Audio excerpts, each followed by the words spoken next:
Good morning. I have really felt heavy in my spirit that I should share what I experienced as a bullied child in hopes that I can join the other parents and the other teachers and everyone who's out there trying to put an awareness out there that this is a serious, serious matter. I know that there's so much more going on in this world, everything at the same time. There's a lot of hate crimes and just violence and different things hitting our world, hitting the nation. But it hits home for me. All of them do, but it hits home for me because of being a mom and then also being a child who, by God's grace, I did not take my life. I managed to get through this, and I'm sitting here as an adult talking to you today. So I'm very grateful that I was one of the few children who were bullied and made it through.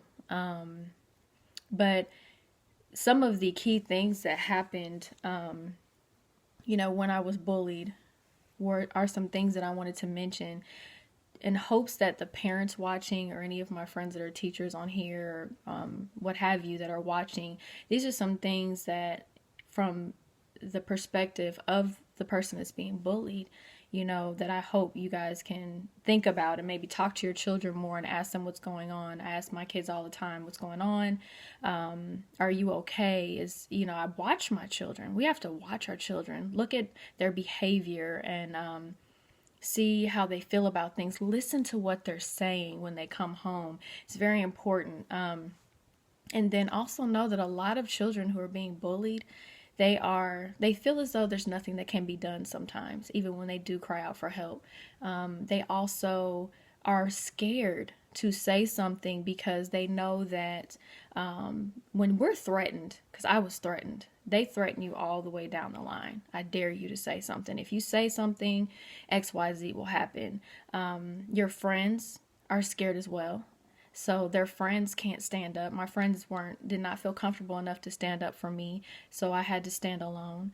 When my parents finally came up to the school to speak with the principal and the vice principal about what was going on, we had a couple of meetings. They talked to a couple of the teachers, and I think for a couple of days things seemed to be okay. But as soon as the teachers kind of stopped looking or watching, it started all over again. I was back to getting my hair pulled. I was back to having spit wads thrown at me. I was back to being made fun of. The jokes were just going, moving my chair and different things that were happening. And then when I would leave the classroom, they would always meet me at my locker. They'd do something to me at my locker, or they would back me up into a corner and threaten to do something. And when I get ready to leave school, be prepared for this. We're going to find you here, there, and the other. Just everywhere I turned in the school, there's nowhere for me to go and not run into someone trying to bully me or threaten me. And I was scared. And it got to the point where I eventually figured out that I could go and I could go to the bathroom stall, and I learned how to put my things on the back of the toilet, put my feet up on the toilet seat so nobody could see that I was in there, and I would stay in there and hide in there for the periods that I knew the kids would bother me. No one ever came to look for me. No one ever picked up on how I was doing that. No one ever found me in the stall. No one ever checked under the stall to see if I was there. When it got to the point where I realized, man, I'm hungry. I was missing out on lunch and everything. I was upset that I even had to miss out on class. My grades went down the drain because of this. My parents started getting letters and things. Her grades are failing. She's skipping class. And my parents are going, we're sending her to school. What do you mean she's skipping class? Because it got to the point where I said, I don't think anybody can help me. I even lost faith that my parents were able to help me because they did try. Nothing happened. Nothing changed. It just seemed like it got worse for me because I said something about it. And so after a while, it just got worse for me to where I just said, I started telling my parents I don't want to go. I started trying to make up reasons that I didn't want to be in school.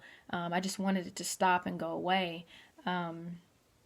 as I pushed through, continued to push through, it got so bad that my parents' last resort for me, they ended up having to send me to my uncle and aunt to live with them for a year in Mississippi. They got me away from Indiana. They sent me somewhere where nobody should bother me, nobody would know who I am, and I was under the care of my aunt and uncle then, and that was what saved my life, because I really gotten to the point where I was giving up on life. I really was. I said, this is ridiculous. There's nowhere I can go without being bothered. There's nowhere, my friends can't help me. They wanted to stay away from me because they didn't want, the people who were bullying me to start messing with them.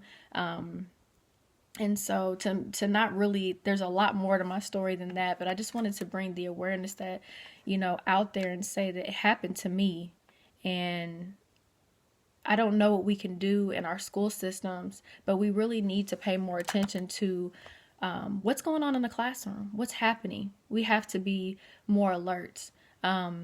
These teachers saw what was happening to me, but I think they were scared themselves because they weren't doing anything. That's the only thing that I can assume, is that you didn't move on my behalf because you were worried what these kids would do, about what they would do to you. So paying more attention to these students, separating them. We need more eyes. We need more eyes out there. And I know that it's, my mom's an educator. I followed in her footsteps for a while, shadowing her and watching some of the things she did as a principal and as a teacher. Being in the classrooms, I understand that it's a lot, but something has to be done. More attention has to be paid because these children are being picked at. Somebody has to see this. Somebody has to see what's going on. Somebody has to stand up for these children, and we have to bring more awareness into the schools and online. We have to pay attention to what our children are watching. What are they doing? Who are they talking to? Who are they around?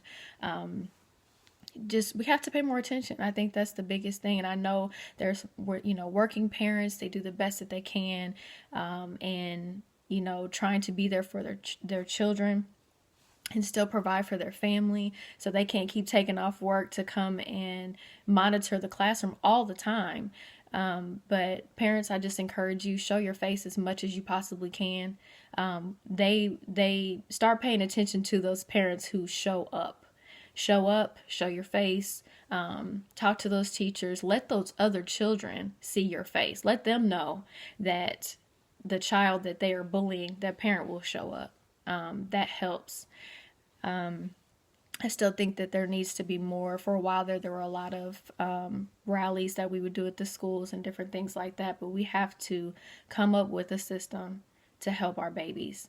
That was a miserable part of my life, and once again, as I said before, I thank God that I did not give up, that I did not take my life, that even though I went through severe depression, I still, by God's grace, I made it to talk to you guys today about it. I'm very passionate about it. As I mentioned before, I make sure my children, I ask them questions. My son actually came to me a couple weeks ago and said, "Mom, I don't want to go to school." And I said, what's wrong? You're healthy. You feel okay, right?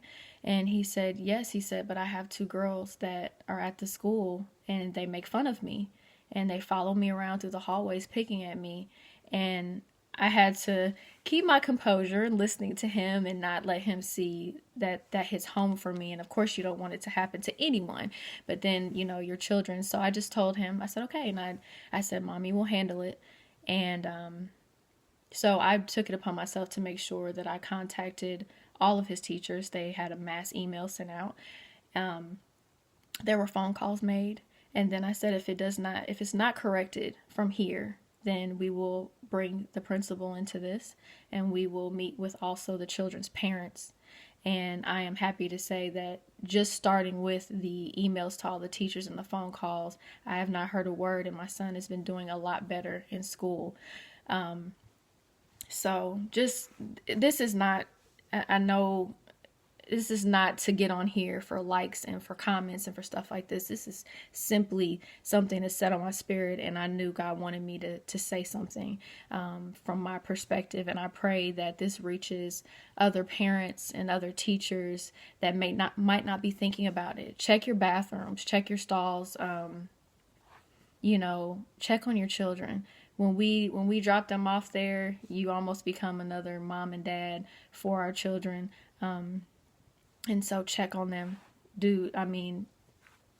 Ask them how they're doing. Maybe we need to incorporate another class that is just simply, I know the counselors are there, but maybe a class where they can just simply come and say, this is what's going on. It's a safe haven for them.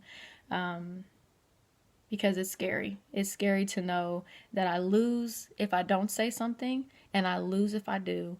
And so they have to be reassured that no matter what they're being told, that they can get some help and they can feel protected, and something is going to be done to help our babies out. So prayers are going out to the families. I know that we've heard of several different babies over the last several years taking their lives. It's heartbreaking to even imagine someone that young even knowing what to do to take their life. I can't imagine.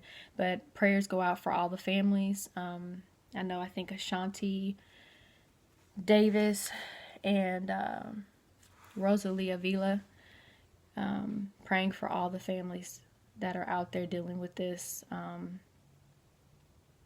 know that it's heartbreaking. So let's stop this bullying. Let's do whatever we can. Let's come together as parents. Let's let the schools come together. Let's all rally together and do what we can. I hope that this helps someone today. You guys be blessed.